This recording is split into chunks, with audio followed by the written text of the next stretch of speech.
and I would really appreciate it if you would stop Rob Taylor from blathering on and on.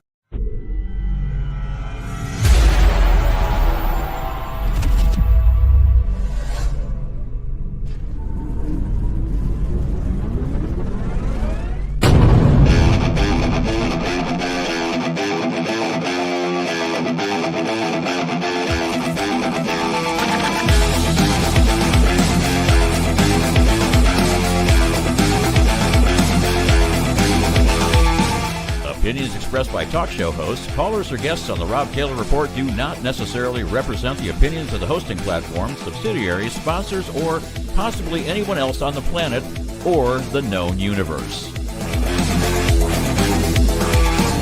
From the tinfoil and lead-lined broadcast bunker on the beautiful southern coast of Oregon, it's the Rob Taylor Report. So strap yourself in. Your weekly political therapy session is about to begin. Ladies and gentlemen, here he is, the nearly famous Rob Taylor.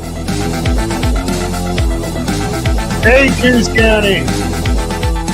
Hello, Oregon. Hello, America and beyond. And thank you all who are joining me today, because it's going to be a very interesting show. It's going to be on the fly, completely on the fly, because, well, there was no prep time put into this show. This reminds me when I was on the radio and I would be doing something all week between one Monday show and the next Monday show. And I just wouldn't have time to get anything together, and we'd have to put it on the fly. And sometimes I'd get a guest on there, and sometimes I would just throw up news articles that were probably the top news stories for state and local issues. Today, I'm very fortunate because what I've been doing in the past week really relates to everything that's going on. I've got some breaking news, and there is some breaking news that is coming out of Douglas County, and this was put out by Ben Edel. And I don't know if you guys know this, but Todd Vaughn is suing Dan Loomis, the county clerk of Douglas County, for the way he handled the ballot counts. And I don't know the exact particulars of the case.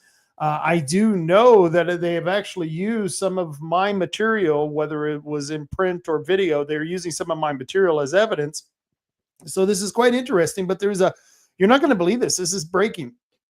This is what Ben Edel just posted on X. And if you're not on X, you should get on X and do follow Ben Edel. He's really great at nailing the heart of the issues that are going on here in Oregon, and especially up north. If you're from the south here and you want to find out more of things that are going up in Salem, Ben Edel's a great one to follow. And this I got off of X. He says, breaking, total judicial collapse in Douglas County. Every single judge in Douglas County has recused themselves from the Vaughn versus Loomis court case. That's right. You heard that right. Every single judge in Douglas County has now recused themselves. They don't want to hear this case. They don't want to be the judge who has to, dig up all the skeletons, find out all the facts. They don't want to do that, folks. And so every single judge in Douglas County has now recused themselves from this case. This is going to be interesting, because if they move it, they could actually move it to Coos or Lane County. So I'm not sure where they're going to go. We don't have any money in Coos, so I doubt they'll move it here. So it may move up to Lane County, and I don't know how that's going to play out. It's going to be very interesting, but he continues. He says, think about that. Think about that. An entire bench of judges stepping aside rather than touch this case. Why? Because the second amended petition blew the lid off the cabal of corruption running Douglas County, meaning that they had the first filing and then they had an amended filing that they added to their case in the amount of evidence that they were putting in. It named names. It laid out the network. It showed how elections are manipulated, shielded, and protected by the very insiders who claim to serve the people. And that would be Dan. I got a root beer float for your ballot, Loomis. That's right. Dan, I got a root beer float for your ballot. That's right. He gives out root beer floats for ballots. That's the same Dan Loomis. He goes to Alzheimer's facilities and he trades these old timers patients floats for their ballots. Yeah, that's the kind of guy we're dealing with. But he says not one judge will touch it. They know the truth. They know this case is about more than one election. It's about a criminal syndicate that has captured the institutions of justice and democracy in Douglas County. And you think it's bad here? It's much worse in Douglas County. It's much worse in Douglas County. It says proof of rot, and we are striking at the core of crooked establishment. And I would say yes, and this is going to be an interesting case, and I will be there for this trial if I get the chance. If this is something that I can fit into my schedule, I will be there covering this trial because this is very important. And that way we'll be able to talk to people like the defendant, the plaintiff, Todd Vaughn. We may get to talk to the defendant. I'd have no problem talking to Dan Loomis. Dan, I'll give you a root beer float for your ballot, Loomis. No problem. I'd be more than happy to talk with him as well, but I definitely want to talk to Vaughn because there were certain aspects of the last election that were just a little strange. When we did the election show on election night, Todd Vaughn was winning, and he was winning by a significant amount. And then we all go to bed, and we wake up, and all of a sudden, Dan Loomis, I guess he had a lot of root beer floats around because he was able to pull a bunch of ballots out of the hat, and Todd Vaughn lost. It was a very, very strange election, and we're not going to put up with the nonsense. We're going to keep track of that. It's something that, what can I say? This is not a good thing. It's not a good look for Douglas County. And Douglas County, just like Coos County, the Republican Party in both counties are captured parties. I don't know so much about Curry County. The nice thing is that unlike Douglas County, Curry and Coos, our counties are so broke that it's hard to get into the corruption business in our commissioners. There's just no money in it. There's just no money in being a commissioner. I don't know what to tell you. We have got them on such a tight budget that even I am trying to help them out. We're trying to do events and try to give awareness to the shelter, the animal shelter, because we've got a bunch of animals out there that are being turned into the shelter, and we need homes, and we need to feed those animals. We need to get those cats and dogs that come in. We've got to get them fixed, spayed or neutered, and that costs a lot of money, and the county just doesn't have it. And so, we're working for things like that, but it's a good thing that we keep our counties here in Curry and Coos. We don't give them any money. We just defund the government. You people, the leftists, they talk about defund the police. No, that's not the right way to do it. We want to completely defund the government because the government itself in most levels has become corrupt in a corrupted system that's led by the leftist Democrats in this state, and the Republicans, especially the establishment, especially the Good Old Boys Network that sits on all three of the commissioners in Douglas County are part of the Good Old Boys Network. Totally part of it. I don't even think you could include John Sweet here in Coos County, one of the three commissioners we have, as someone who's in the Good Old Boys Club. No, he's part of the old establishment, but I wouldn't put him in the Good Old Boys Club. Actually, I would have put Fred Messerly and Cam Perry, Scam Perry. Those two were in the Good Old Boys Club when they were on the commissioner's seat. Rod Taylor, Drew Farmer. I don't think they would even have Drew Farmer in the Good Old Boys Club. I don't think they allow people like Drew Farmer. Not a slight against Drew Farmer, a slight against the Good Old Boys Club. They're not very inclusive. And so, that's the problem here in these small counties, is that even if you get Republicans elected, you got to get good Republicans who will live up to the standards that you expect. And we're going to talk all about that and more later on, but I want to tell you about the fantastic weekend I had. I don't know if you guys, I was promoting, I don't know if you guys knew about the Gathering of Eagles. It was a great event, and I got to head over there. I got to meet my good old buddy, Trevor Loudon. He signed this book right here, Stealth. It's all about Kamala Harris's communist roots. And I don't know if you guys remember when I had Trevor Loudon on here. Excuse me. But I had Trevor Loudon on here, and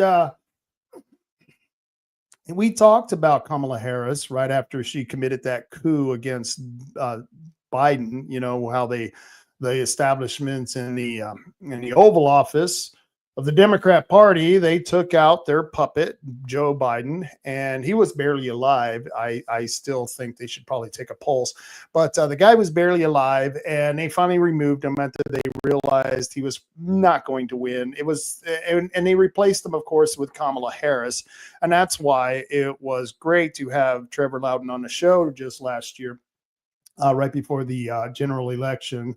Right before Trump became president and everything got a lot better. Well, Stealth came out, and I got to see Trevor at the Gathering of Eagles. He's a really good guy. He's from New Zealand. It's funny. He says he loves to come out here to Oregon, Southern Oregon especially, because it's such a beautiful place. He comes out here for the scenery, and he's from New Zealand, one of the most beautiful places in the world. So that's quite the compliment.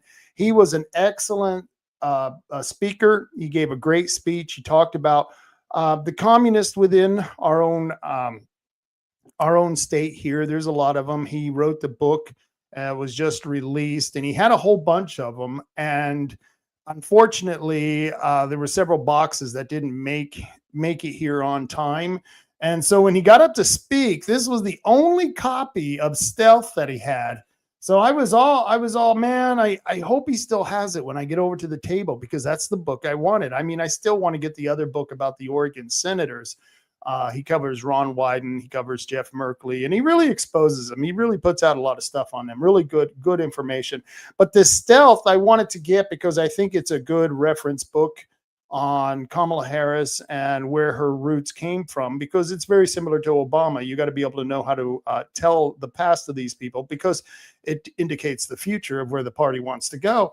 And so I was really worried that he wasn't going to have this book. And so I didn't run, but I headed right over to the table, and I leaned down and I go, "Is that your only copy of the Stealth you have?" And he didn't recognize me. And he goes, "Yeah, that's my boxes didn't come, and that's the only copy I have." All right, well, is it for sale? And he said, "Yeah, it's for sale." And I go, "Okay." And I said, "Can I get you to sign?" He said, "Sure, I'd sign it." And I go, "So would you sign that to Rob Taylor?" And he goes, "To Rob." And he looks up to me and he goes, "Oh, hey, Rob, I didn't recognize you," because I hadn't seen him in probably about 8 years. And you never look the same when you're on video. But he didn't recognize me. It was funny, but it was good to see him again. He's been out here to Oregon several times, and I always enjoy visiting with Trevor Loudon. But that was one of the speakers out there. Dr. Frank was one of the speakers, another excellent person to run into out there. Of course, Suzanne Gallagher, yes, for parents' rights in education. And we're standing there with the president. No, the president really wasn't there. But yeah, that's Suzanne Gallagher and me and Donald Trump hanging out at the Gathering of Eagles. It was really cool. It was pretty cool. And there is a governor's candidate. This is Danielle Bethel. I hope I got that name right. I think it's Danielle Bethel. This was really cool. When she came up to the table, we started talking, and she introduced herself, and she knew who I was. I was really just taken aback by this, because I thought, this is really cool. This young lady who's running for governor actually knows who the hell I am. And she was telling me about, she's been following the story of what's happening here in Coos County. And we're going to be talking about that, because there's a lot of important stuff happening in our own local party. And she's been following what's been going on. And she said she couldn't believe how the party is behaving here locally. And she said she's really disappointed in the leadership, and she really encouraged us to keep fighting. And she's going to be on the podcast. I said, "Are you sure? Are you sure, Danielle? Because, you know, I'm very controversial. I mean, this is the Rob Taylor report. You could burn in flames if you come on this show. It's true. It's I ran into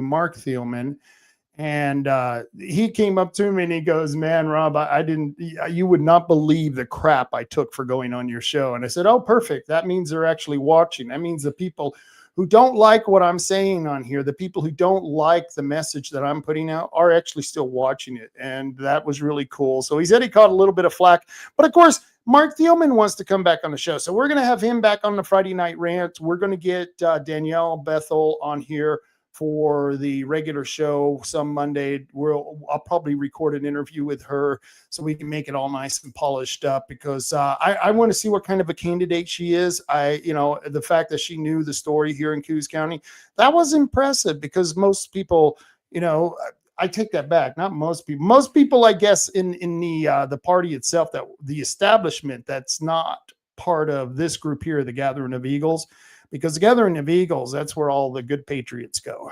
This is where all the rebels in the group hang out. So Danielle Bethel was hanging out with the rebels for the day, but it was quite an interesting event.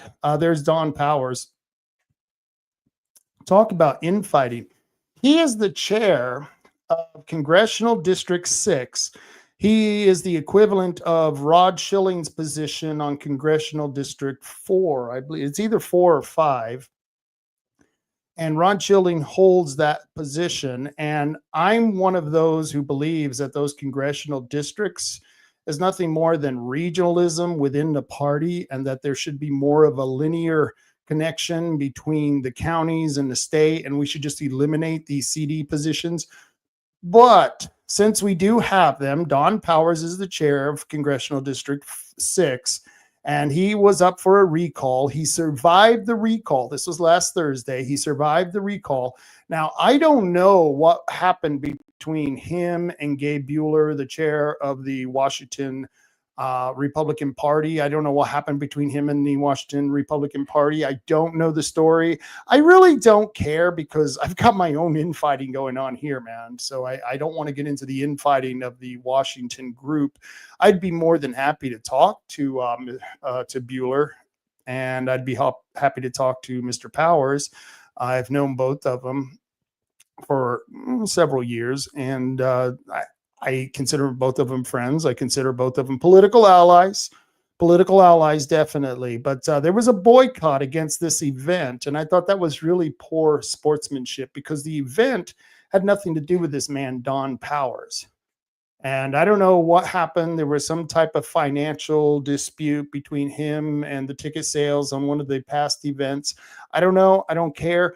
The one thing that I didn't like, and this is no slight against Don Powers, but the venue was in Don's barn on his ranch, which was an incredibly beautiful ranch. I don't know what you do for a living, Don, but damn, that was a beautiful ranch, and he has a beautiful barn. His wife, Brooke, I guess she's a horse trainer. Those fancy horses, where they wear the funny hats and jump over things. I don't know. Those aren't the type of horses we rode in Texas. Completely different kind of animals. And so that's what he does. His wife does for a living. And this was a huge barn. And I've got hay fever. So I was sneezing the whole damn time I was there. So guys, next year, I love coming to the Gathering of Eagles, but can we have it somewhere that's not in a barn? I know it's hard to find venues. I know it's hard to find places that are financially accessible.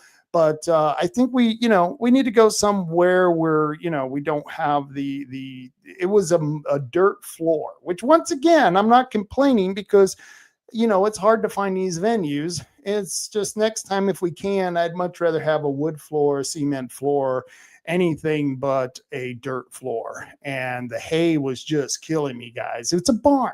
But I understand. I don't know. I'm not really complaining. I'm just saying maybe next year we might want to find a new venue. But for the people from Washington who boycotted, guys, I get it. I understand. If that's what you felt was right, that's up to you. I'm not going to judge you on that. But I personally don't think the whole event should have been tarnished because of whatever Don Powers did was between you guys and Don Powers.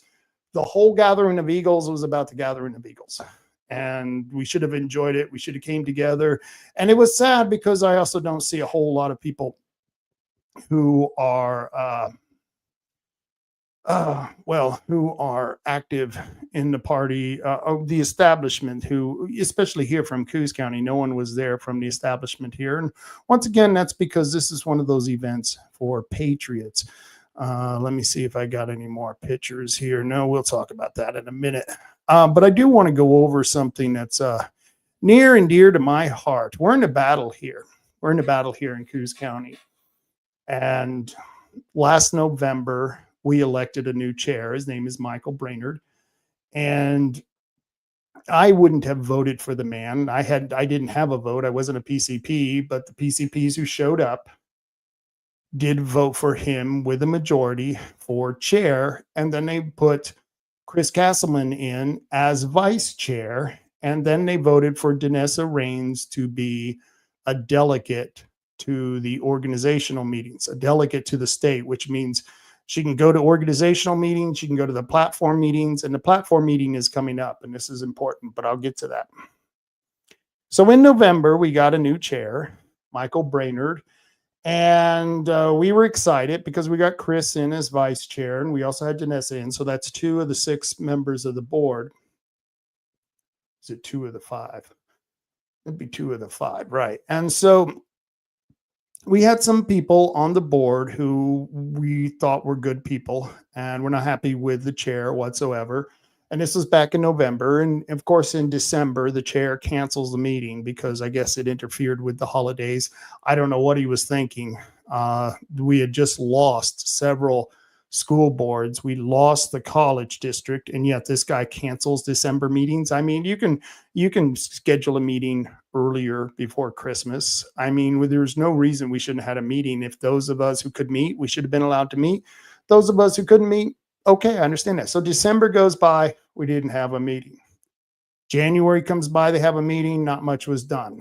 February, the same thing. March, the same thing. March started the beginning of the election cycle for May. This was May of 2024. May of 2025. And of May of 2025, we lost, like I said, those 2 school districts, and we lost the college. And we had the meeting, and the chair at the meeting wanted to talk about the 50 people who won uncontested races. He didn't want to talk about the losses, the huge losses. He didn't want to talk about Senator David Brock Smith endorsing the Democrats. He didn't want to talk about that at this meeting. So it really pissed off a lot of people. And then when we asked to have people put on as PCPs, to be appointed as PCPs, they denied it. They took a vote, said Chris was out of order, which he wasn't. And Chris had a whole bunch of SELs that were filled out by these people who wanted to be precinct committee persons, PCPs. And precinct committee persons are the base level of any party. The Democrats have them all. Major parties have PCPs. And that's because every county has a certain amount of PCPs, precincts. And we have 18 precincts here in Bandon County, 18. And of those 18, we have 198 potential positions to be filled for the Republican Party for precinct committee persons. Now, this is important because we want to go back to precinct voting. We want to end vote by mail. This is why we're doing the end vote by mail petition. And so we want to go back to precinct voting. That's where you go to your local precinct. Sometimes it's a school, sometimes it's a library. Hell, it could be an old warehouse. You would be amazed at the places that have been used as precincts. And you would go and you would fill out your ballot. After showing, you would show an ID. You would show an ID and you would fill out a ballot and you would vote. This is precinct voting.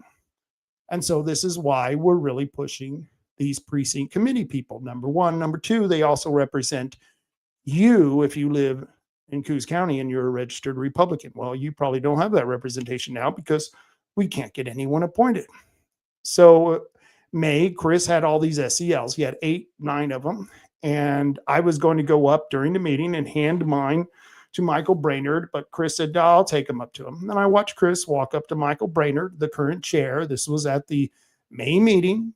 And Michael refused to take the forms that we have always used before in the past in the party to have PCPs appointed. And he refused to take them.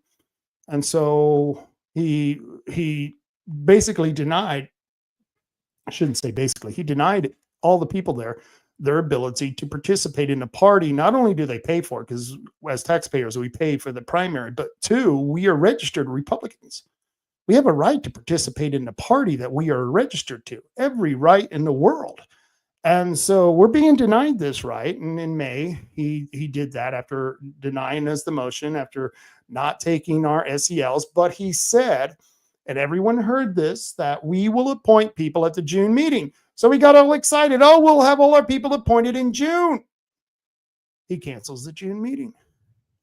So July comes up. And of course, the fair is during July, and we have our meeting over at Cozy Kitchen, which will probably never happen again after the type of meeting we had at Cozy Kitchen. And the meeting went fine. In fact, we had two meetings. We had the first meeting where we voted for Julie Thies, and not me because I'm not a PCP yet, but I sat there quietly while they voted for Julie Thies as PCP. Then they had to go to the regular committee meeting because that was I believe there was two separate meetings, but they actually opened up a second meeting where it was a regular meeting, and normally we'd be able to appoint those PCPs. Michael only had three PCPs listed. And of course, we're like, Michael, we have about 12 people right here who want to become PCPs. And Chris said, I want to make a motion to have a discussion on appointing these PCPs. He was denied. Denesa made the same motion, was denied. So Chris made the motion to have a discussion. And of course, Michael Brainerd denies that. So once again, here we are in July. This is 3 months after the May meeting, and we're still not getting our PCPs appointed. So we thought, okay, August is coming up. So I sent a letter or an email to Michael Brainerd saying my notice of intent. I want to be appointed at the August meeting, August 28th. And of course, he hasn't replied. I have since an email asking for the actual application because he says there's an application. I've never seen it. You can't get it off the website. I don't know where you get it. I guess only Michael Brainerd is the only one who can give you these applications, but he wouldn't give them to us. And I sent him a formal request for this application. Still haven't received it. And so August comes up and he doesn't even send out the 10-day notice saying whether it's going to happen or whether it's not going to happen. We don't know. So me and Chris, we brainstormed a little bit and said, why don't we just have the meeting? Why don't we just have the meeting? And at first we were just going to make it a regular CCRCC meeting, but we thought, okay, we don't want to do that. We don't want to rub their nose in it. So we're just going to have a Republican meeting with Republicans, right? Are you a registered Republican? I'm a registered Republican. Don't we have a right to meet? There's that First Amendment. You guys remember that First Amendment? We have the freedom of assembly. Yeah, that's one of the 5 rights distinguished in the First Amendment. So we have the right to assembly. So Republicans have a right to assembly. And we didn't have much time to plan for this meeting. In fact, it was the Monday before the 28th that we realized we were going to do this meeting. So I had a buddy who's good friends with Dave Brown, the vice chair of the Oregon State Republican Party. And so we asked him, do you want to come down and talk to us about this meeting and tell us your story? Because he has a really good story. He talks about, the adversity that he faced on the Newport school board, Newburgh school board. And so we had him down and there wasn't anything else he was talking about. We were talking about the conflict with inside the party. I mean, we talked about conflict, but as a party overall, because this conflict is happening statewide, it's happening nationally. I mean, they're having conflict in the Republican Party in Texas. So we're having this here in Coos County. And one of the things that he said was that he got several calls. This is Dave Brown, that he got several calls from Rod Schilling, the former chair of the Republican Party, requesting that he not come here and meet with us. And I ask you, why would a former chair, Rod Schilling, why would he call the current vice chair of the state party and want him not to even meet with us? I mean, first off, they're telling us we're not allowed to have the meeting, even though we have that First Amendment right. We're not allowed to have the meeting, and the guy who's the vice chair isn't allowed to come and see us, even though he's a friend of mine. He's not allowed to come down and talk with us. No. So, we had the meeting anyway. We said, screw you. We're going to have the meeting. We have a right to meet. And so we had the meeting, and couple of days after the meeting, it was on the 3rd, September 2nd or 3rd, there was a notice sent out by Lourdes. I don't know how to pronounce her last name. It's a very long name. Doesn't matter. Her name is Lourdes. She's the secretary of the Coos County Party. Under the authority of Michael Brainerd, the chair, she sent out a letter to the PCPs, letting them know that they're going to have a recall of Denesa and Chris. And they didn't bother telling Denesa or Chris why they're recalling them. And we still don't know. Are they getting recalled because they had a meeting with fellow Republicans? Are they getting recalled because they tried to build the party by recruiting? Right now we have 19 people who want to be precinct committee persons. Is Denesa and Chris, are they in trouble because they recruited people for the party? Why are they in trouble? The only people who are being recalled from this group of people who's trying to hold the county party hostage, and there has to be about, 25 out of the 48 PCPs that they have that are loyal to Rod, that are loyal to David Brock Smith, who are going to do whatever they say. They're holding the party hostage. And this is why they don't want our 19 people to come on board, because they know with the people that we already have on our side, plus these 19, they're not going to ever be able to win a vote. So that's why they're recalling Chris and Denesa. And this is supposed to happen this Saturday. This is supposed to happen in the Coos Bay Library. And I don't know if it's at 6 o'clock or 7 o'clock, because they sent out like 3 or 4 different notices, changing the time, first it was at the North Bend Library, then it was at 7 o'clock. Now it's at the Coos Bay Library. And I don't know what the hell's going on. I think it's intentional. But we've got a few tricks up our sleeves. So we don't know if this is going to happen. We'll see. And I can't tell you, because I don't want to signal our moves to our adversaries within the Republican Party, which is weird. We shouldn't have adversaries in the Republican Party. You think we'd all be working together. You think we'd all be good conservatives trying to work against this Marxist communist revolution that we're fighting against. I mean, they're so well oiled, they're so well organized, and here we are, Republicans, who can't even get our shit together good enough to even hold a monthly meeting. And by the way, Michael has canceled the September meeting. So he canceled the August meeting, which we held one anyway. Screw you, Michael. And we're going to have one, not in September, we're going to have one at the beginning of October. And I don't know if that's going to hold up, because the reason we were going to have it at the end, or at the beginning of October, not the end of September, is because Chris and Denesa are delegates.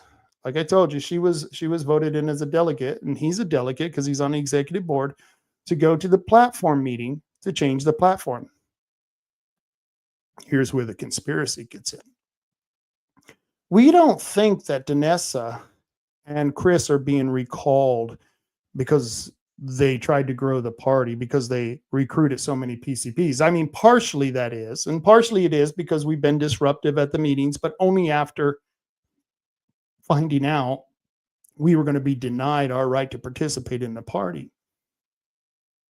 Well, what they're doing is, on the state level, they're reorganizing, or they're redoing their platform, and they're going to water down a couple of issues that MAGA, America First Republicans, want in that platform. And number one is election integrity.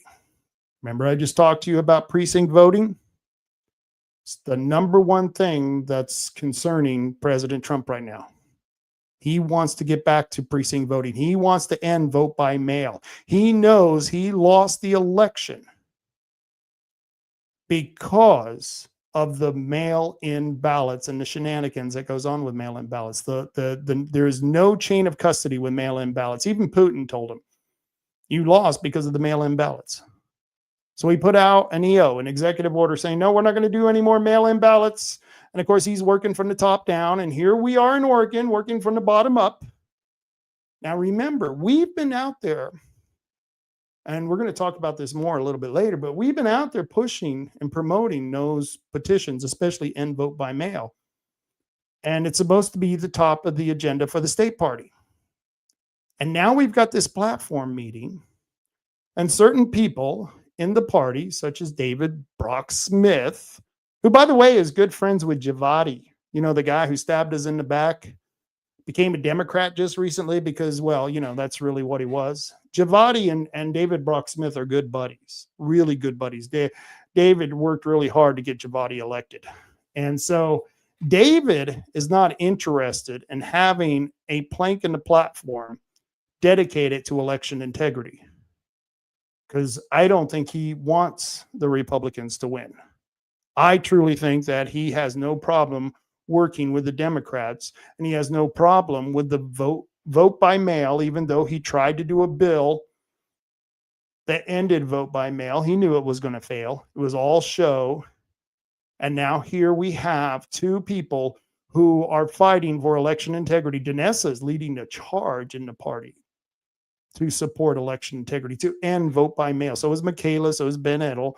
All of them are enemies of David Brock Smith, and they're all trying to make sure that the plank or the platform isn't watered down, and that plank, that election integrity plank, isn't taken out of the platform.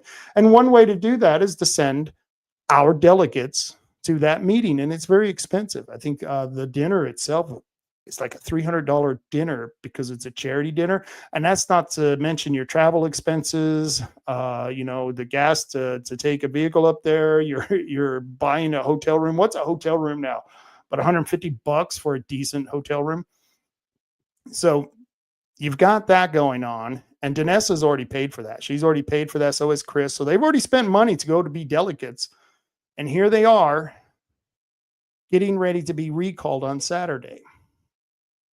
Now, we thought about it and we didn't know what to do. And I'm going to ask you guys this right now. Me and Chris were brainstorming it, and we had talked to Denesa and many of our cronies, and we didn't know what to do, because if Denesa and Chris get recalled, it really doesn't change anything, because you and I know the long game is May. The primary election in May is when we're going to get all of our precinct committee people on the ballot, and we're going to take back the party for the people of Coos County. We're tired of that party being run by just 25 people in a county of 65,000, with half of them who are registered or who are eligible to vote half of them are registered Republicans. I'm not sure if it's that high, but the percentage is pretty high of how many Republicans. Hell, the president won 60% of Coos County. And yet we only have 48 out of 198 precinct committee persons in the Republican Party. That's a captured party. That's a party that does not want people to participate because they have their own agenda. And part of the agenda is, once again, making sure that things like the state platform get watered down. And there are people in the party who want to do that. They want to harm the party. This is no doubt. I'm not lying. So I'm asking you, do you think we should promote the recall because only PCPs are going to be allowed in the meeting, and the support staff? They got a support staff coming. I don't know who that is. I'm dying to see who this support staff is, but the only PCPs will be allowed in. So us lowly people who can't be appointed PCPs or they won't appoint us as PCPs, even though we want to participate, we're not going to be allowed in this meeting. But yet they can't keep us off the library property. We can go to the library, and I'm going to be there. I'm going to be filming live.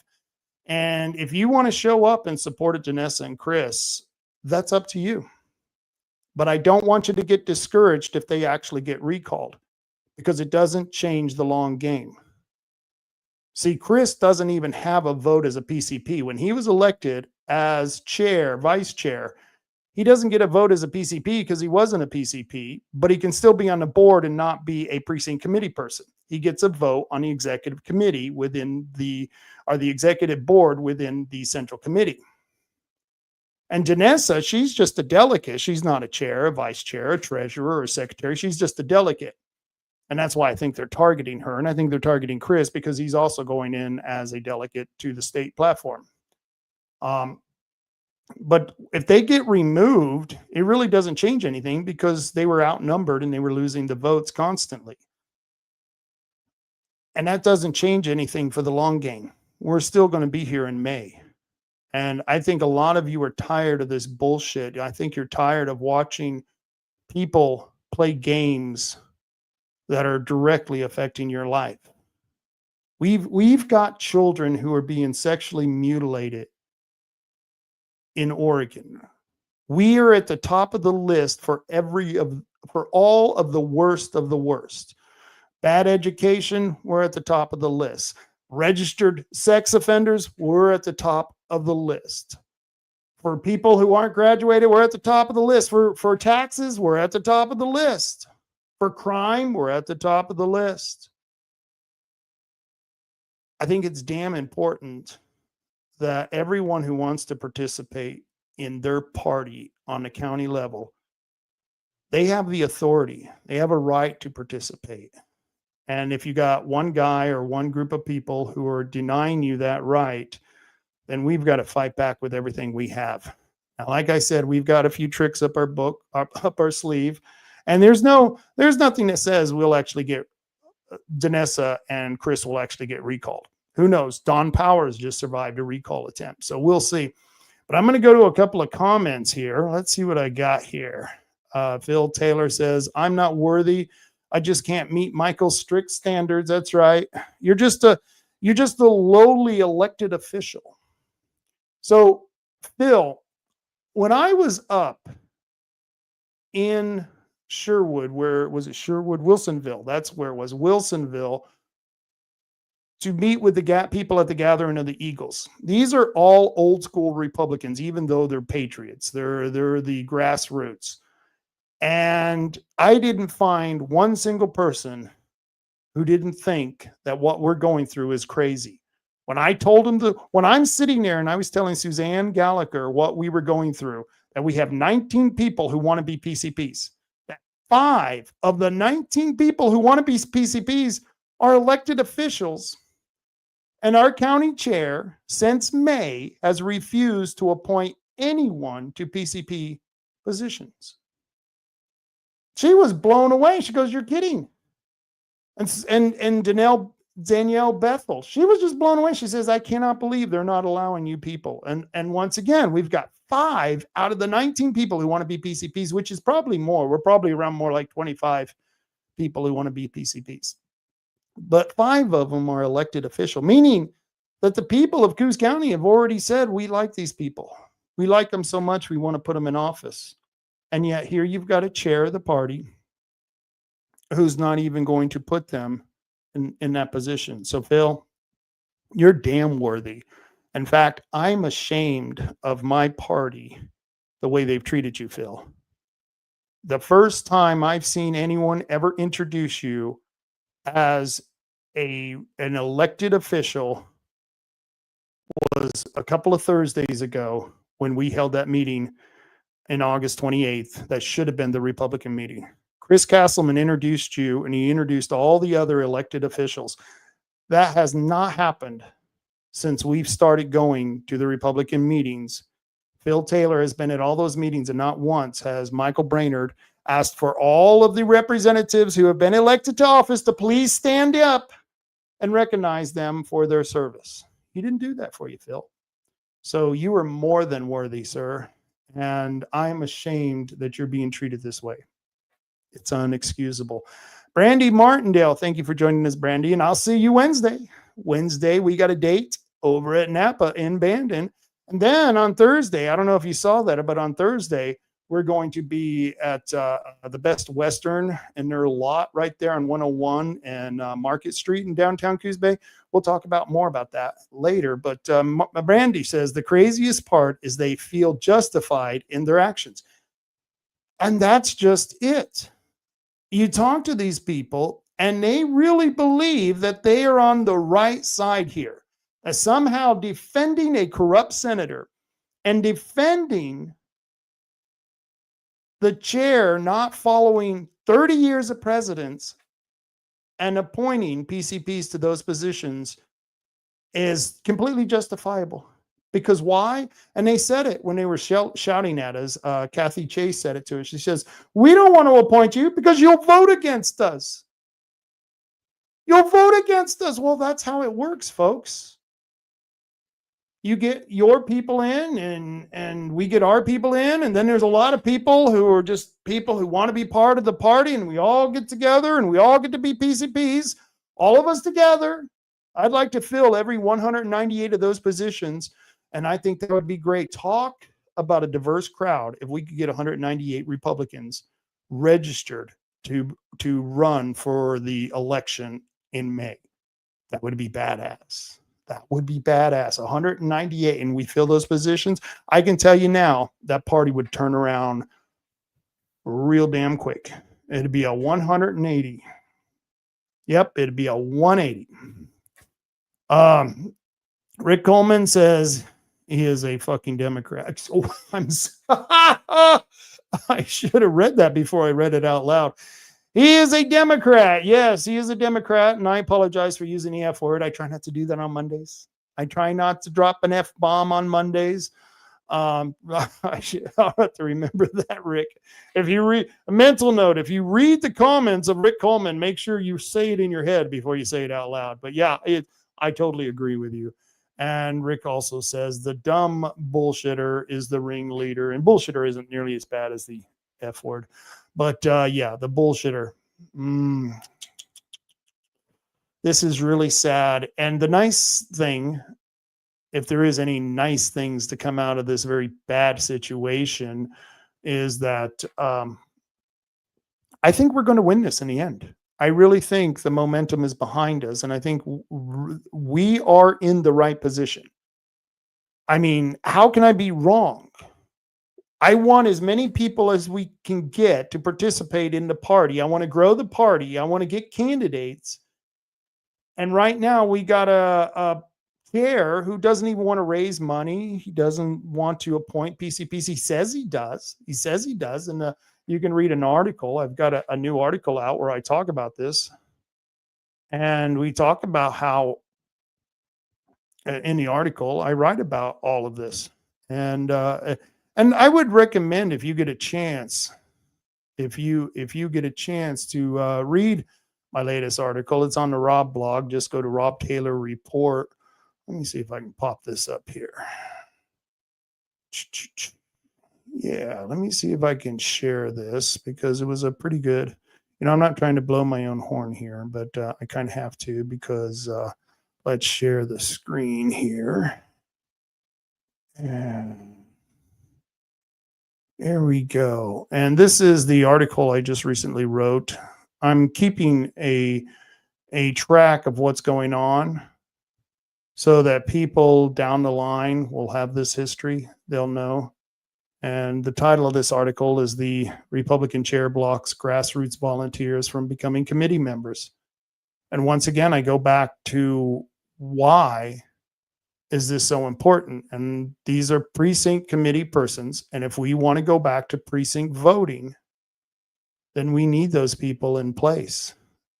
We need those people working with the party to get, oh, damn, that isn't right. Here we go. There we go. That's much better. That's much better. There we go. Let me remove Rick's comment. Rick says, sorry for leading you, Rob. It's okay, Rick. It's all right. I should read those before I just spit them out like that. But there's my article, and I hope you enjoy it. Like I said, I'm going to write a new one on the recall. Probably won't be out for a couple of more days because, man, we got a lot of stuff coming up. But I wanted to read this. This is from Michael Brainerd, and he says, "Dear committee members, please be advised that there is no central committee meeting for the month of August or for September 25th. This decision was made due to the disruptive and unruly behavior observed during our previous two meetings. I believe it is in the best interest of the committee to take this time to reflect and reset expectations for future conduct. I remain committed to fostering a respectful and productive environment for all members. This notice is for PCPs. If you are reading this and not a PCP, then this message was leaked. I know the vice chair has improperly called a meeting for tonight, August 28th, referring to our CCRCC bylaws. The vice chair does not have the authority to call meetings. That ability lies with the chair. According to the bylaws, the vice chair's duty is to fill in for the chair. I have not directed Vice Chair Chris Castleman to call a meeting and declare this meeting canceled. That's right, he canceled our meeting. Yeah, we had it anyway, Michael, screw you. But he continues, he says, I would like to dispel a rumor that is being circulated claiming that the party is refusing to accept PCPs. The County Republican Party is accepting PCP applications. The procedure is to fill out a form requesting to be a PCP and turning it into the party. It is then given to the chair to be placed on the agenda. I believe this rumor has occurred because the vice chair has been soliciting application and refusing to submit them promptly to the chair. Thank you for your understanding and cooperation. And Michael Brainerd, you are a liar. You are a liar, sir. I watched Chris Castleman walk up to you in the May meeting. He walked up to you and he gave you or tried to give you those SEL forms, 8 of them. And several of those people were elected. Phil Taylor was one of the people in that stack of 8. I was one of those people. I was going to hand you, personally, I was going to hand you my SEL. And I should have gone up there. And if you refused, I should have just shoved it down your damn throat. But that's why I gave it to Chris. He's much more diplomatic than I am. And he went up there and he tried to give you those forms and you refused. And then in July, we tried to give you those forms and you made up some BS saying, oh, those aren't the right forms. Those are the forms we've always used, Michael. And then you tried to say, well, those SELs are from last year. No, those forms have been the same for the last 2 years. They're very current forms. I know. I saw the forms. They're the forms I used too as well because I filled out a second SEL. And I don't know why you think you're going to be able to play these games and get away with it, because we're not going to let you get away with it, Michael. And I know you're someone who is, well, you're challenged.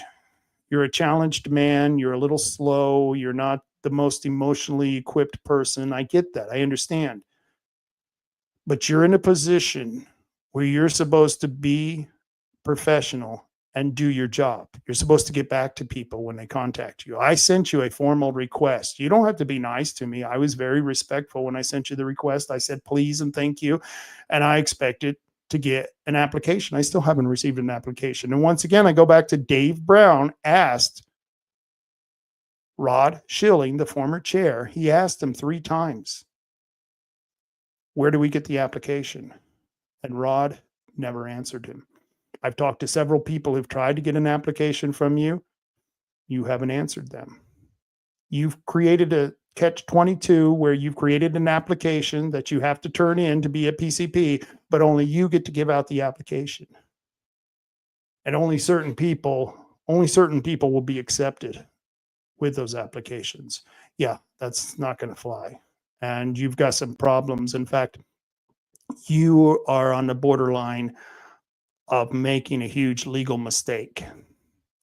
I hope you realize this. You're on the very border of making a huge legal mistake. See, there are laws here that says you, as a major party, have to create the fairest and widest form of representation in your party. And if you're not appointing 19 people who want to be PCPs and you only have 48 out of 198 potential PCPs, it's damn evident that you're not living up to that ORS. And I don't have the number to that ORS, but we've been looking at a lot of them. I'll let you know. And you, my friend, and you're not my friend there, Michael, but you, young man, you are going to be in big trouble if you don't start flying right and playing fair. And to all of the rest of you who are on the executive board, all the rest of you PCPs who are part of this recall, just give me one reason why. I mean, Denesa's father, Dennis Beetham, bailed out the Republican Party when Dallas Hurd was the chair. Did you all know that? Dennis Beetham is Denesa Rain's father, and he was at the time that he bailed out the party, he was the 5th largest contributor to the Republican Party in the state of Oregon. The 5th largest contributor. He doesn't give them any money anymore. And you can thank DBS for that, the Republican Party. He used to help out. He used to help out with the local party. Doesn't do that anymore either. And Denesa has kind of stopped doing it too. And so they're going broke. They're actually kicking out the people who are the biggest activists, who are doing the most work, and the people who contribute the most money to the party. You're not going to have much of a party. You keep doing this. Alex Bowser. Hey, Alex, good to see you. How long have these people been running the party? Well, they've been running for the last, Michael was elected in November of last year. Rod Schilling has been running the party for 2 years, possibly 4. I'm not sure. It's been a while, but he has been there at least 2 years. And because I wasn't a PCP, when I get kicked off the radio, and the reason I couldn't be a PCP was because I wasn't a registered Republican. That was part of the deal. When I got onto the radio, I was going to register it as a non-affiliated voter so I can be impartial. And then I would promote all of the candidates that I like, being an impartial observer, and they were almost always Republican, and I would promote those Republican candidates. So I just assumed the party was taking care of itself because that was the deal. They do the candidates and I promote them. But the deal didn't go through. And then when I came back to the party, when I left the party to go onto the radio, there was 150 to 180 precinct committee persons. When I came back to the party after I got kicked off the radio station, there were 48. Rod Schilling, in the 5 years that I was on the radio, I don't know who the chairs were, but I know Rod Schilling was there for at least 2 years. He allowed the party to dwindle down to 48. And the reason he did that is because he had at least 25 of them in his pocket. 25 in his pocket. And that way he never has to worry about losing authority over the party. And that way the people in the establishment, they'll always have a party that they can use for their campaign operations. And so it's not a party of the people, it's a party of incumbents. That's right. That's what's happening in Douglas County. It's a party of incumbents. They don't want new people. They don't want you in there rocking the boat. They don't want you to create platforms that are actually going to do things that are advantageous to Republicans. No, they want to be on the grift. They want to be able to complain and bitch about the Democrats so they can keep getting all of that donation money coming in. And then they can keep getting elected because they've got a captured Republican Party on the county level, in Douglas County, in Coos County.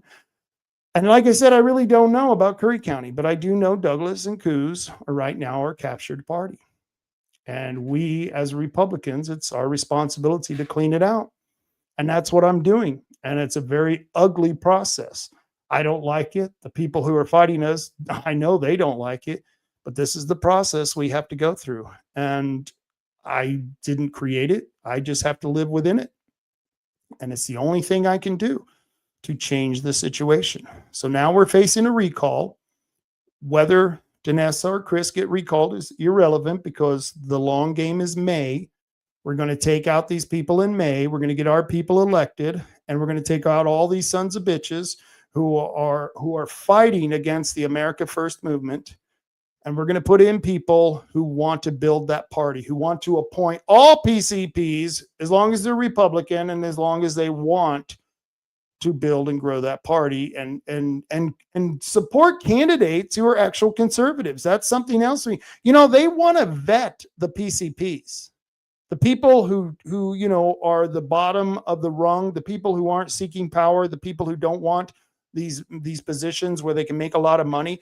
They want to vet those people, but yet they don't want us, the party minions, to vet the candidates. No, that politician who's going to get all those donations, those hundreds of thousands of dollars of donations, and that candidate who's going to get all that power and get to become senator, yeah, we can't question him. His voting record, no, we don't want you looking at that. And that's what has happened. They have captured the party so that nobody questions their candidates. And that's why we got such shitty Republicans in Salem. You get it now?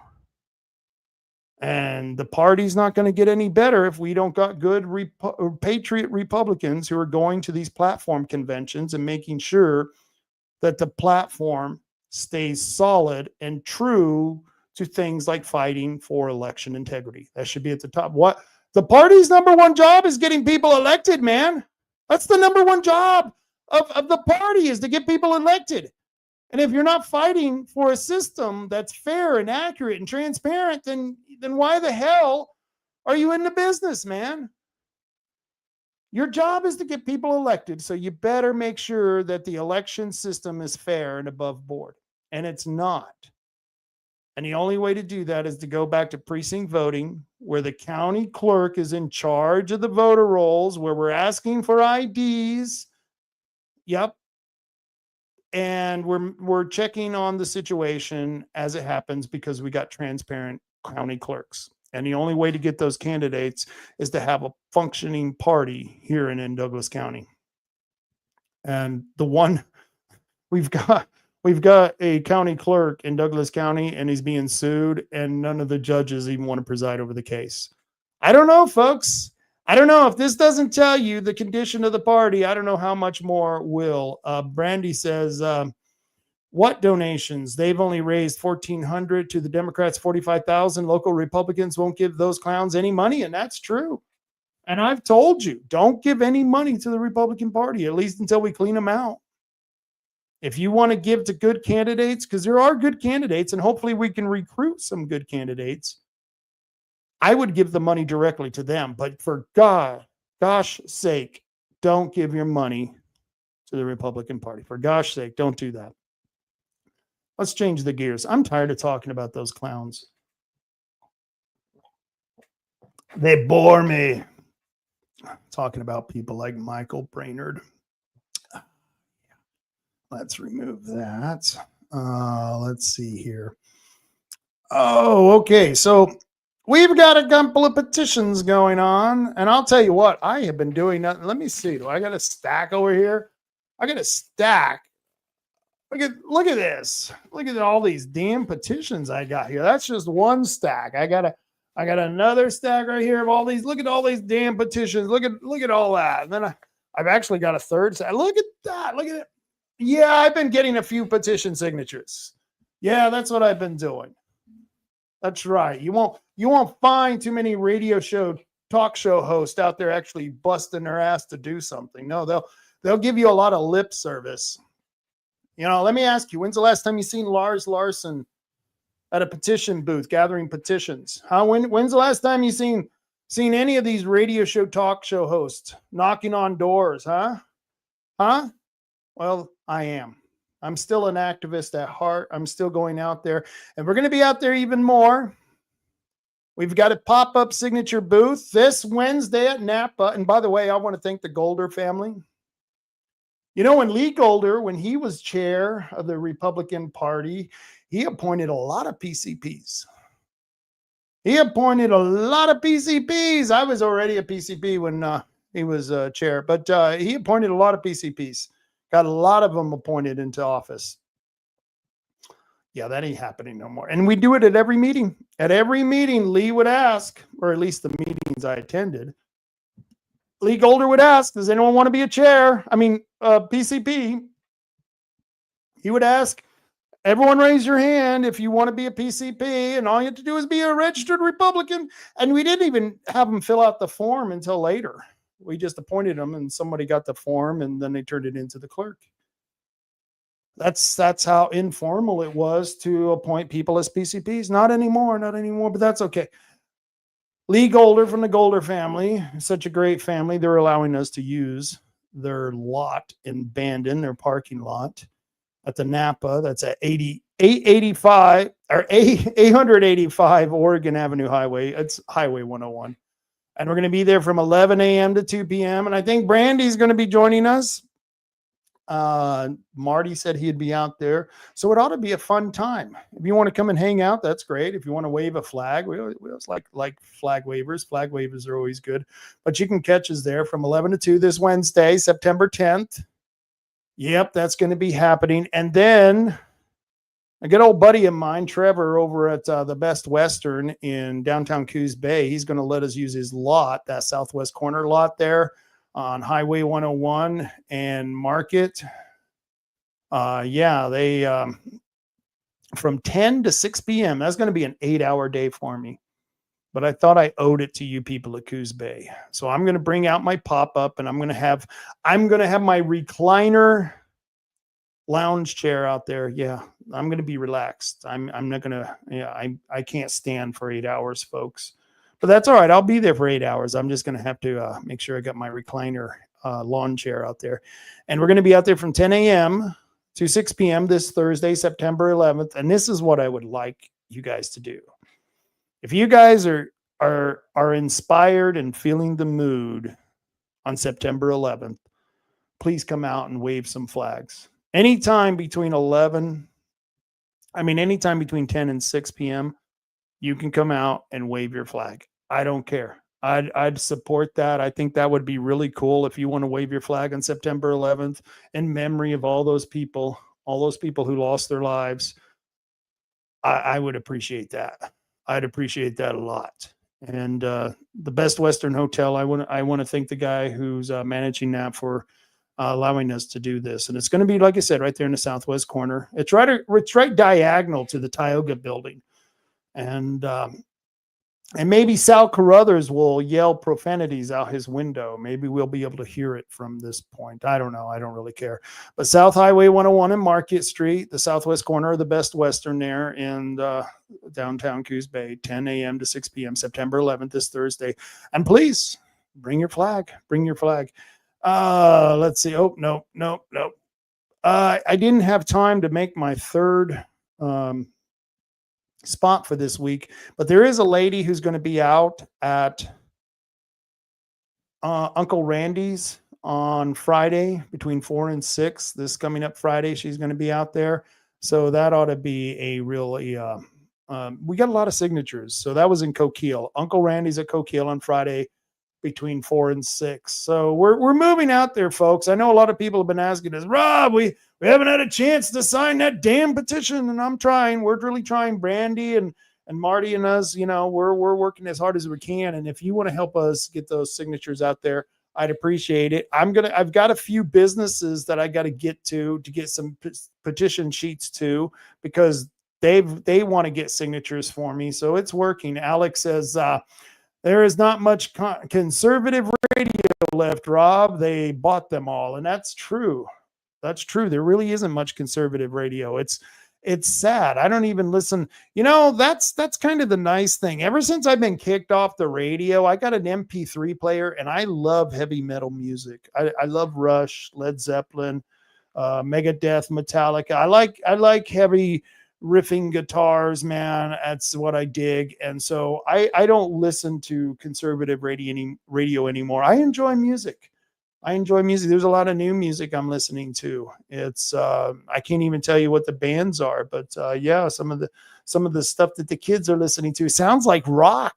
They're actually coming back and they're playing instruments and they're singing with words, not rapping and just saying the word really loud in a rhythmic voice. Yeah, they're actually singing now. So it's cool. It's cool to see that cycle come back where the kids are into playing their own instruments. That's a good thing. Alex is same as local papers. Yeah, the local paper. Shit, man. I'll tell you what. If you're reading The World or you're reading The Sentinel, just stop. They're not worth a damn. Neither of those publications are worth a damn. And I'm willing to bet within the next couple of years, probably both of them, if not one of them at least, but both of them, they probably won't be around. I don't know who's paying for that garbage. I mean, I can't even get a letter to the editor printed anymore. So screw them. And I don't know how many people, they'll watch the show and they'll go, Rob, we got more information from you on the article or the piece you did on this subject than anything we got out of the newspaper. I mean, a couple of weeks ago, I did a Friday night rant where we were talking about the port and how the port, they were saying that they got this grant for $100 million. But if you dug deeper into the story, it really wasn't a grant. It was a bond. And then it really wasn't a bond because they weren't going to do the bond unless we were able to. That was contingent on getting $1 billion of funding from somewhere else. You got $1 billion? I don't either. I don't see that happening. It's a boondoggle, folks. It's a boondoggle. And the only reason they're supporting it is, well, because Melissa Cribbins, she likes to get in on the grift. Yep, she does. Cheryl Armstrong says, hi, Rob. Hi, Cheryl. Nice to see you. Nice to see you. I can't see you at all. I guess that's the reverse. And I can't really say it's nice for you to see me because I got a face for radio, man. I got a face for radio. But it's I'm glad to see all of you here and paying attention. And if you want to help me spread this message, if you want to help me get the word out, share and like my podcast. If you're watching this on Rumble, on YouTube, on Facebook, share and like it right now. I know I sound like one of those publicity whores. I'm totally whoring myself out right now. Please share and like me. You want to like me? You'd really like me. I'll do a Dan Loomis and I'll buy you root beer floats. Yeah, no, not going to happen. I'm just asking you politely. If you like this information and you want to get out, please like and share.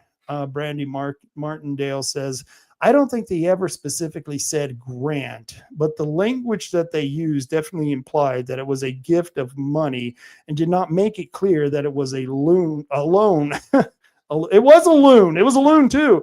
It was just very political theater. And Cheryl Armstrong says, done. Thank you, Cheryl. But Brandi, your comment. It was total political theater. And I hate that crap.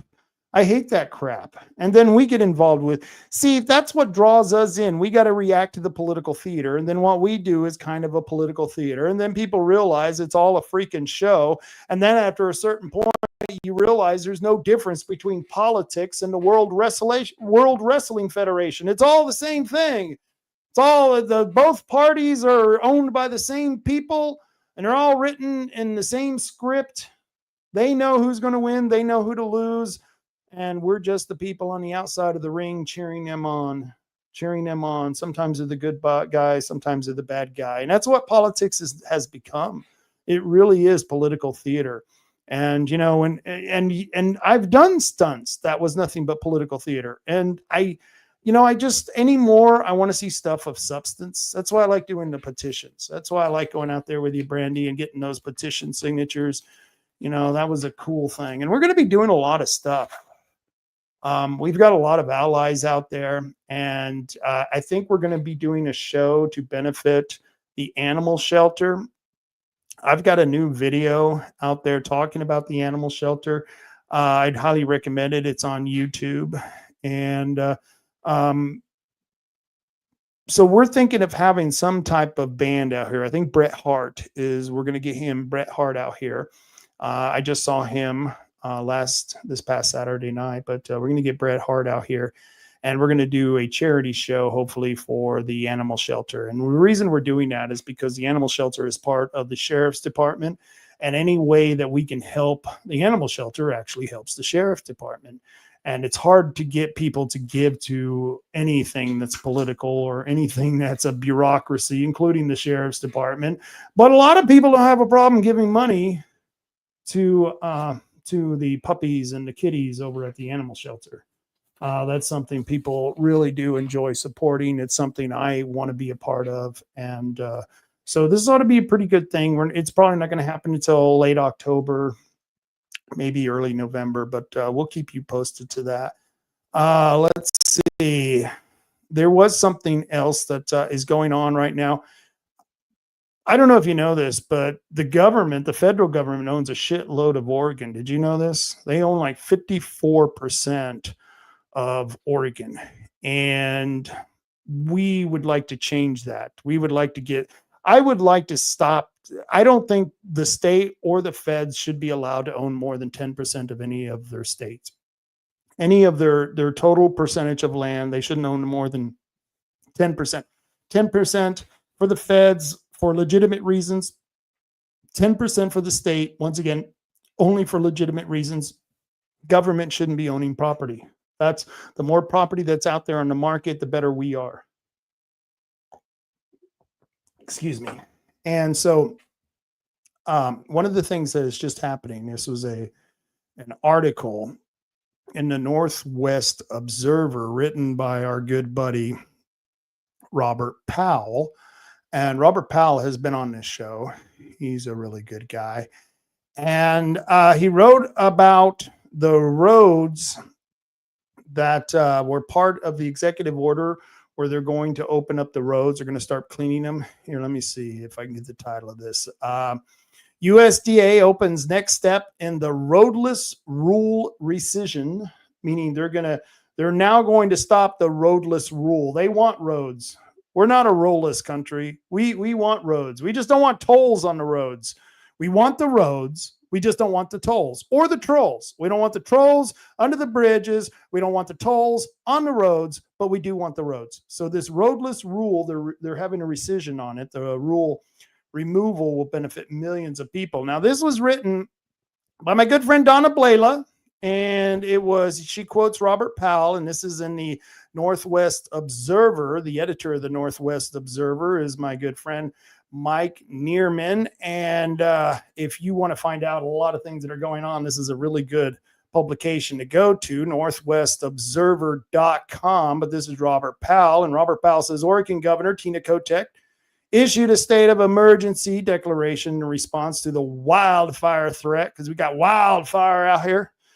This declaration followed the 6 Emergency Conflagration Act declarations for individual fires within the prior 2 weeks. The state of emergency was declared to mobilize state and federal agencies in the use of resources to prevent and to respond to fires. At the same time, U.S. Secretary of Agriculture Brooke L. Rollins announced the U.S. Department of Agriculture, as you know them as the USDA, has taken the next step in the rulemaking process for rescinding the 2001 roadless rule. Now, this was something that was originally done by, was it Clinton when he came out of office, and then Bush just continued it because Bush is just as big a dirtbag as Clinton was. But this was bad when it happened. When Clinton did this, when he was leaving office in 2001, we were just disgusted by Clinton. I mean, that wasn't the only reason he had a problem with blue dresses and cigars, but the whole roadless rule, that was it. And Obama went with it. And of course, George Bush went with it, proving once again the Bushes, those are the type of Republicans that's the reason that Republicans get called fascist, is because of people like George Bush and George W. Bush. That's exactly why we get called fascist. But I continue. Lieutenant Robert Rocket Powell, GDO retired, has tracked the effect of federal management on the ability of counties, companies, and timber and related fields, towns needing to gain economic stability, fire safety, and clean forest, and more. He is saying this announcement is monumental. And we're going to get Robert Powell on here, and we're going to talk to him about this. But this rulemaking opens up with a comment period, and the message is relevant to all states, benefiting millions of people. Listed are 120 national forests, but the rules affect all national forests by the same erroneous rules in some way. Powell emphasizes removal of roads must be curtailed because road production is more necessary than ever. Why? Because you need the roads to get to the fire. That will be done with environmental concerns engaged. Stewardship protect. Environmentalism destroys. Oregon has the second highest number of forests listed out of the 41 states. Did you hear me? Did you hear what I just said? Oregon. Yeah, Oregon. We only have like 3 million, 3.5 million people here. Oregon has the second highest number of forests listed out of 41 states. Out of 41 states, we have the highest number of forests listed. That's pretty damn incredible. Deschutes National Forest, Fremont, Wanema National Forest, Klamath National Forest, Malheur National Forest, Mount Hood National Forest. Boy, I can never pronounce that. Is that Ochoco National Forest? Rogue River Siskiyou. I can never pronounce that.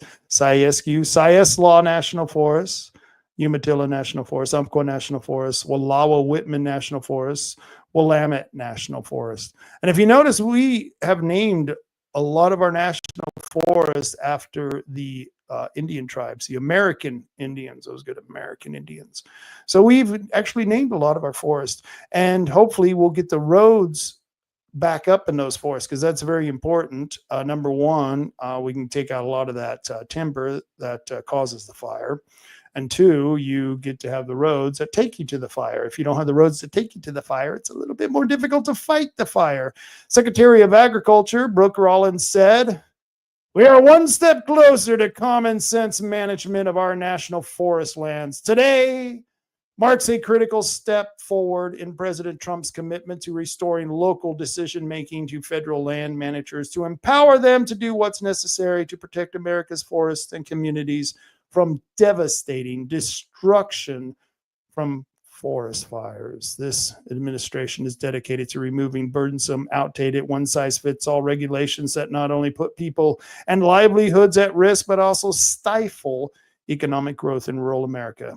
It is vital that we properly manage our federal lands to create healthy, resilient, and productive forests for generations to come.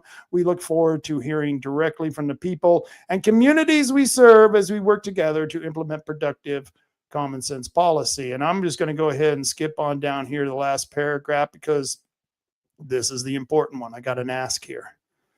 I know you guys are, "Rob, really? You're going to give us an ask?" Yeah, I've got an ask.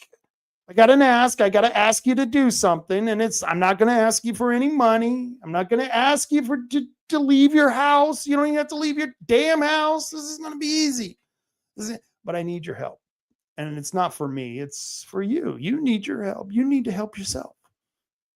And here's how you can do it. The USDA Forest Service has published a notice seeking public comment on its intention to develop an environmental impact statement for the proposed rescission of the rule. The notice details the reason for rescinding the rule, the potential effects on people and resources, on how national forests and grasslands are managed.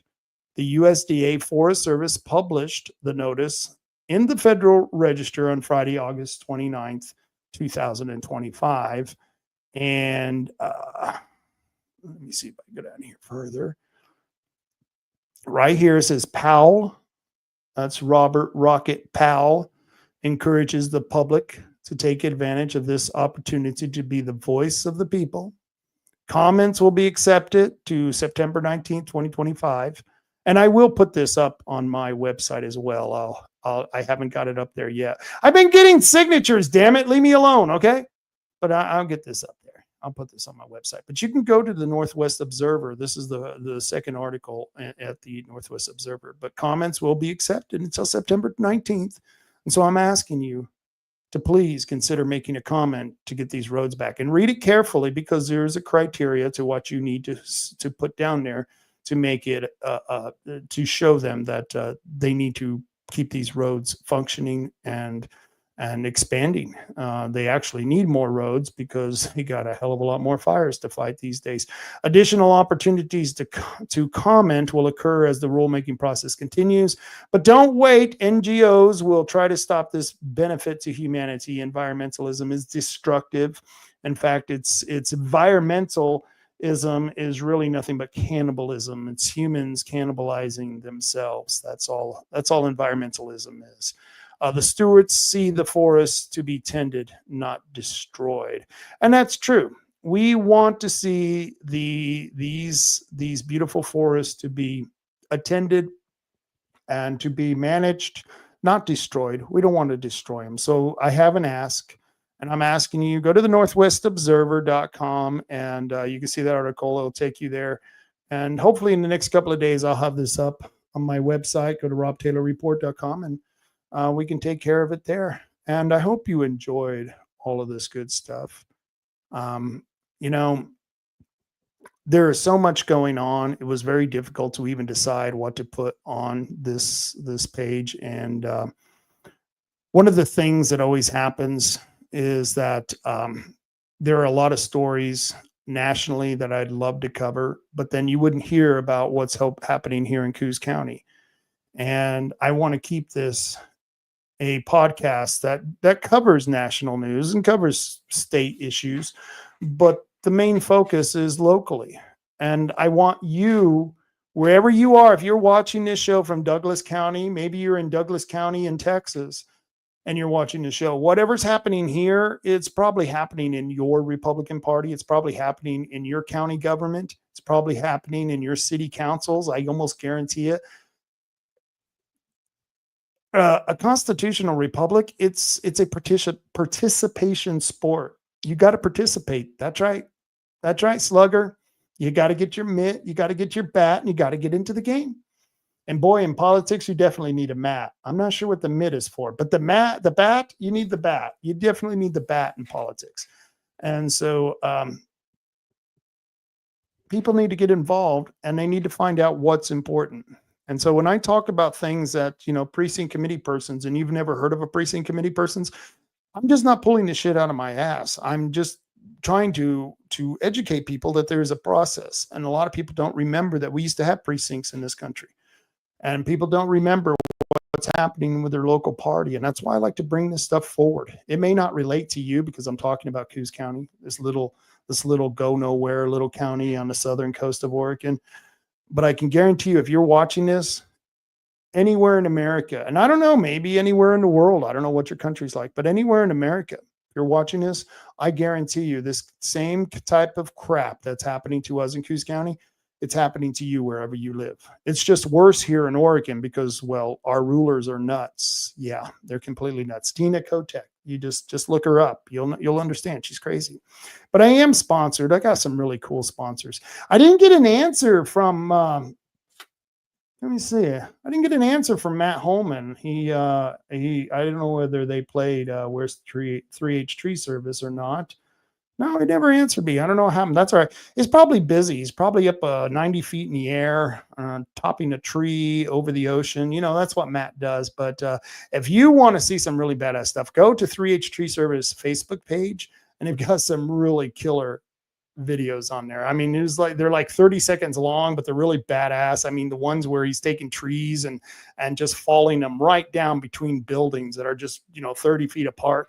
He's badass. The guy's really cool. And 3H Tree Service can, if you need to take out some trees that are a liability, say they got branches, they're over your yard, they're over your carport, they're over your garage or over your neighbor's garage. It's even worse. You got to take those branches out. Sometimes you got to take the whole tree out. Well, the people you want to call a 3H Tree Service, they'll take those trees out and they'll leave a beautiful view. That's what you want, a beautiful view. We got a lot of trees. They may not want to cut trees in New Mexico. Why? Because we don't got a lot of trees in New Mexico. But in Oregon, let's cut some damn trees. And if you're going to cut some damn trees, the person you need to talk to are the people at 3H Tree Service. And you can call them at 541-294-1800. Talk to Matt at 3H Tree Service. He's a hell of a dude. And I'll tell you what, you ever want to get a knot lesson on how to tie a knot? That guy can tie any knot. I've never seen a guy tie so many knots and you can remember him. I mean, it was like, he's giving classes to us on how to tie knots because they're so important, because all the boating and dealing with the trees and whatnot. You need ropes and you need to know how to tie those ropes into the right knots. I mean, this guy is incredible. I know I'm totally getting off the subject here. That's all right. He's a good sponsor. 3H Tree Service, 541-294-1800. And I think I actually got a video.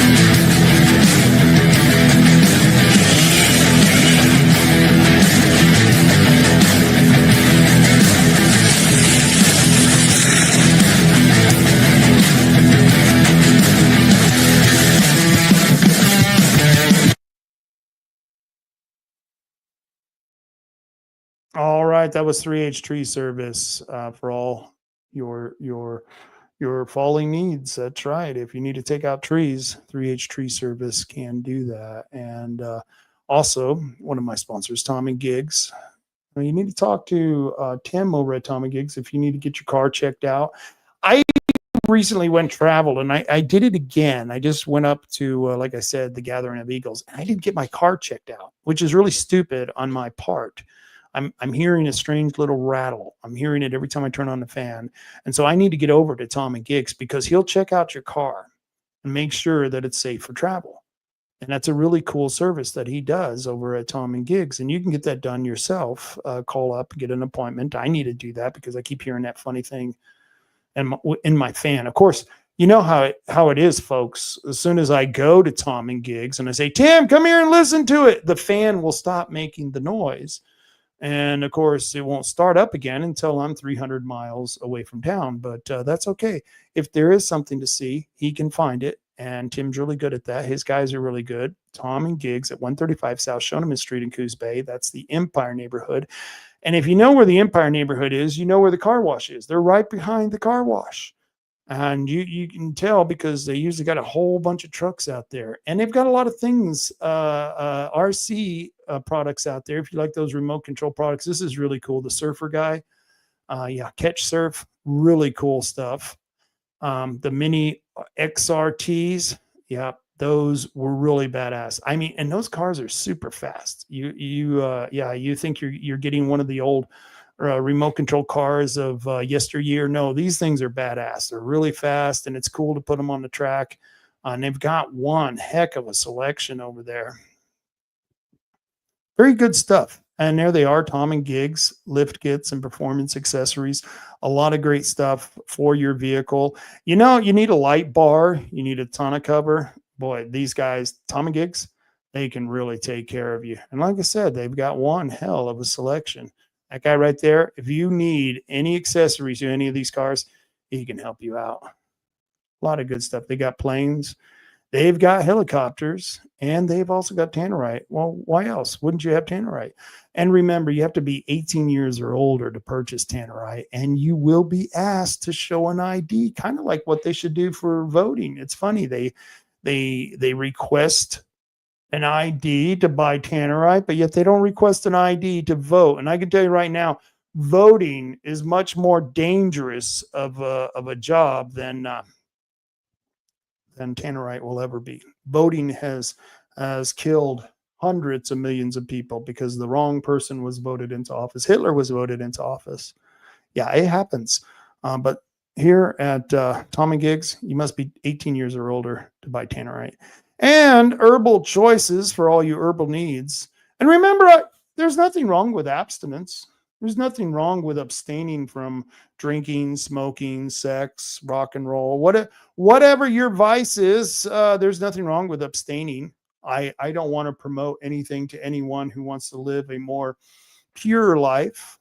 I don't know if it's virtuous. I don't know if it's sinful. You know, maybe to certain people it might be sinful if you're not practicing sobriety all the time. But there's nothing wrong with sobriety.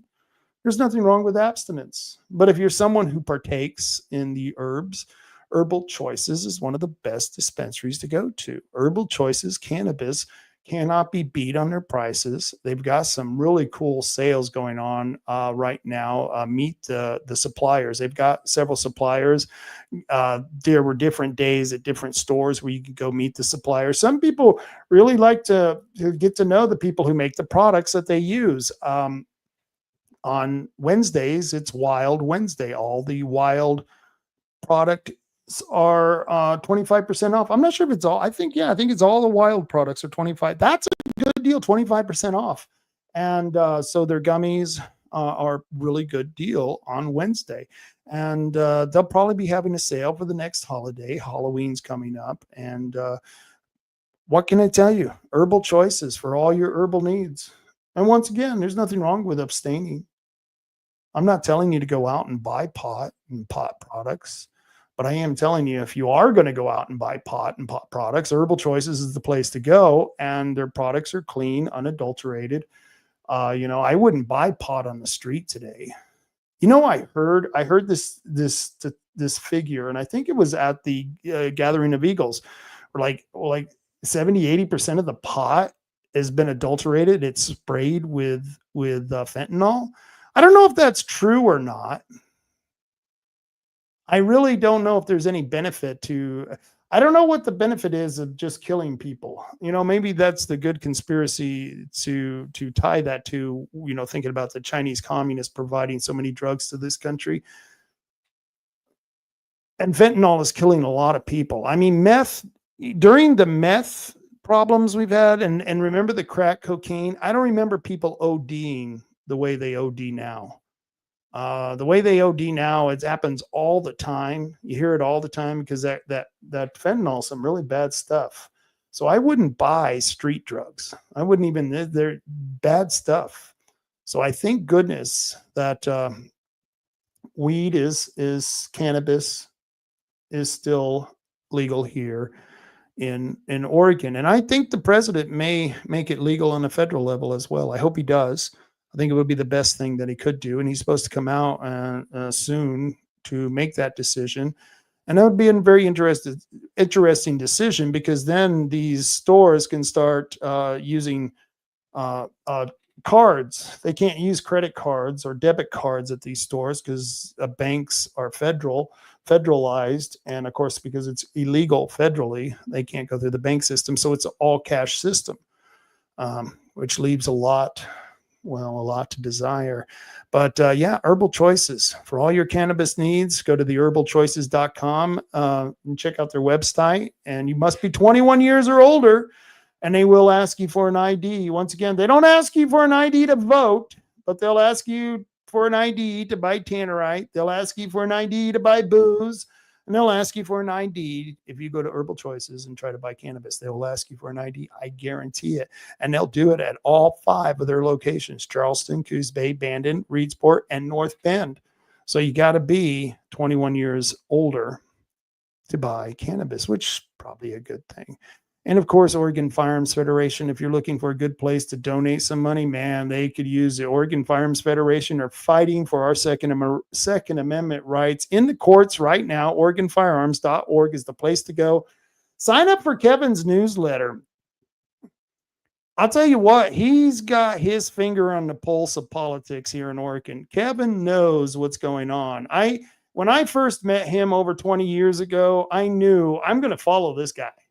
I knew Kevin was the man to listen to because he knew what he was talking about. And this was over 20 years ago when I met him. I forget there was some convention I was at, and Kevin was at a booth for Oregon Firearms Federation. I went up and introduced myself, and I think we actually got into a little bit of an argument, but that's okay. Overall, we agreed, and it was funny because we're good friends now, and I highly recommend everyone, if they can, please donate to Oregon Firearms Federation. And let's see, Band and Gun Club, they're not my sponsors, but I like to promote them because I like to promote people training and honing in their firearm skills. And also you can go to Taiga Sports Park. They're another gun range, rifle range. They got a 100-yard rifle range. You can sight in your telescope. Find out more at taigasportspark.org. And of course, my favorite group on Facebook, Coos County Neighborhood Watch. And hey, I was just talking about that video I just did of the animal shelter. That's on the Coos County Neighborhood Watch because it ties into crime. Yeah, those puppies and those doggies, it ties into crime in many different ways. I don't want to go into it here, but anything that you can do to help the animal shelter helps the sheriff's department. And you can find that video on Coos County Neighborhood Watch, or you can go to my Rumble page at Rob Taylor Report and find it there. Let's see. And Coos County Citizen Council. Chris does a podcast, and he did a great show this past Wednesday. It was funny. I don't think he mentioned that he was being recalled once on the show. I don't know if he's going to talk about it this week. And I figured he worked so much, I didn't even bother him this Monday to have him come on and talk about this stuff. But Coos County Citizen Council on Facebook. And I believe that's it. Yeah, that was it. And I want to thank you all for joining me. It's been a wonderful time. I appreciate Cheryl, Alex, Brandi, Phil. Thank you all for joining me. I do appreciate it. I'll keep it up as much as I can. Got to keep the fight going. And we're not going to stop. And remember, we will be out at Best Western on Thursday at our pop-up booth, pop-up signature booth. You can sign all 3 petitions. You want to recall Tina Kotek? We'll be out there this Thursday.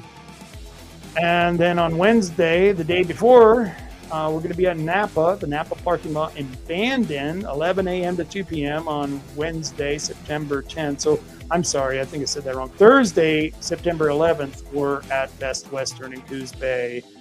And then we're at Napa on Wednesday. So Napa on Wednesday, Best Western on Thursday. So check us out.